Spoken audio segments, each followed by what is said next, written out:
देवर्षी नारद जयंतीच्या निमित्तानं देवर्षी नारद पत्रकार पुरस्कार सोहळ्याचं येत्या शनिवारी आयोजन करण्यात आलं आहे। शहरातील विश्वसंवाद केंद्रातर्फे आयोजित या पुरस्कार सोहळ्यामध्ये युसेन न्यूजचे संपादक दिव्येश द्विवेदी यांना देखील सन्मानित केलं जाणार आहे। याशिवाय नागपुरातील माध्यमकर्मींना देखील या पुरस्कारानं सन्मानित केलं जाईल।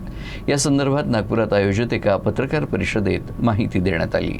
मुद्रित प्रिंट मीडिया गटातून महाराष्ट्र टाइम्सचे निखिल भुते, न्यूज चॅनल्सच्या ग्रुपमधनं युसेन न्यूजचे दिव्येश द्विवेदी, छायाचित्रकार गटातून लोकमत टाइम्सचे संजय लचुरिया, नागरी पत्रकारमधनं निकिता गावंडे, डिजिटल मीडियामधून शंखनाथचे सुनील कोहीकर, साप्ताहिक पत्रिकेमध्ये जीवन विकास रामकृष्ण मठाचं जे मासिक आहे त्याला, आणि रेडिओतर्फे आकाशवाणी रेडिओ गटामध्ये हिमांगी कुलकर्णी आकाशवाणीच्या, याशिवाय आपण पत्रकारितेचे 2 जे महाविद्यालय आहेत त्यातल्या उत्तम विद्यार्थ्यांना त्यांच्या विभाग प्रमुखांच्या संमतीने करत असतो।